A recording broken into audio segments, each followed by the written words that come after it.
হাজার 7,000 5,000 4,000 এক মানে দোকান বুঝা জায়গা সবাই তো সংসার আছে। এই সামনে একটা ঈদ আইছে, 2টা ঘন্টা সময় দিত, হয়তো মালসামানি সরাইয়ে তারা একটা 2 দিনের ভিতরে একটা দোকান আর একটা ঠিক করে নিত।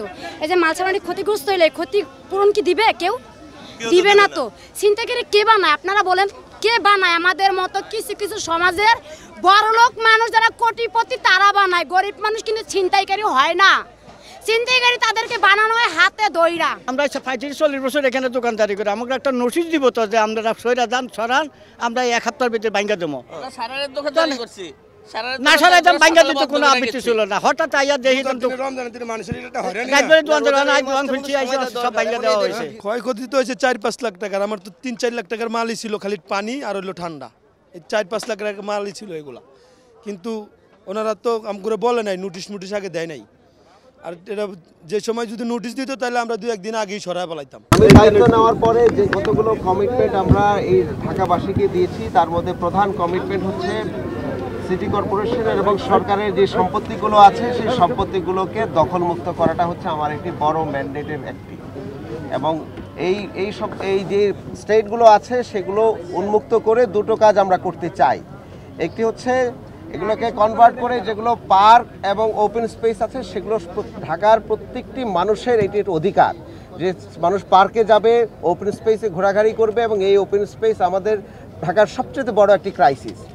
দ্বিতীয় যে ক্রাইসিসটি আছে সেটা হচ্ছে যে এই সরকারের অনেকগুলো প্রপার্টি আছে, যে প্রপার্টি থেকে সিটি কর্পোরেশন তার আর্থিক আয় হয়ে থাকে এই সম্পত্তিগুলো থেকে। এবং আমাদের সিটি কর্পোরেশনের সবচেয়ে বড় যে জায়গা সেটি হচ্ছে আমি যেখানে দাঁড়িয়ে আছি, আমার পিছনে এখানে প্রায় 30 একরের উপরে জায়গা, মানে 90 বিঘা জায়গা আছে। এবং এই যে সামনে রাস্তা বেরিবাদ দেখেছেন, তারপরে আমাদের জায়গা আছে প্রায় 150 একর জায়গা আছে টোটাল। তো সুতরাং 150 একরের মধ্যে ওই অংশ ভরাট আছে, দখল আছে, সেগুলো আমরা উদ্ধার করব। এবং এই উদ্ধার কাজ শুরু হয়েছে আজকে থেকে। এবং আমার পিছনে যে জায়গাগুলো, এখানে ইটের ভাটা এবং অন্যান্য যে কমার্শিয়াল যে কর্মকাণ্ড আপনারা দেখেছেন, এই কর্মকাণ্ডগুলো বিগত দীর্ঘ সময় ধরে হয়ে এসছেন এবং তারা একটি পয়সাও সিটি কর্পোরেশনকে ভাড়া দিচ্ছেন না। তো সুতরাং এখানে যখন দখল হয়েছে সেই দখলও আমাদেরকে না জানিয়ে করেছেন। স্বাভাবিকভাবেই আমরা আমাদের দখলকে পুনরুদ্ধার করতে এসেছি। এখানের মধ্যে কোনো দখলদারদেরকে উচ্ছেদ করার জন্য কোনো ধরনের নোটিশের প্রয়োজন নাই, কারণ সে তো দখল করে আছে অলরেডি। তো সুতরাং আমরা আমাদের জনস্বার্থে দেশের সম্পদকে রক্ষার জন্য আমরা এখানের মধ্যে এসেছি এবং এটা আমাদের এই ধারাবাহিক প্রক্রিয়ার শুরু।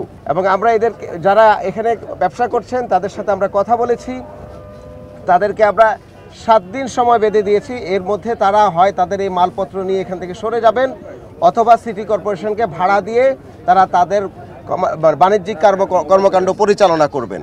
এবং সেই ভাড়ার একটি সরকারি নিয়ম আছে।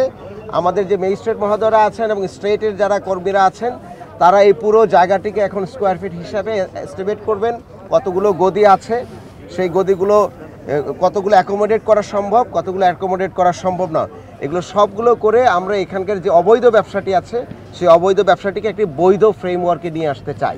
কার কাছ থেকে সে ভাড়া নিয়েছে? সে ভাড়া নিয়েছে একজন অবৈধ ইজারাদারের নাম দিয়ে, একজন অবৈধ ইজারাদারের নাম দিয়ে যারা ভাড়া দিয়েছে তার পক্ষে কথা বলে সেই ছিনতাইকারী হয়ে যাবে, এই কথাটা সম্পূর্ণ ভুল। কারণ এগুলো সবাই হচ্ছে গদির মালিক। এক একটা গদি কোটি টাকার ব্যবসা।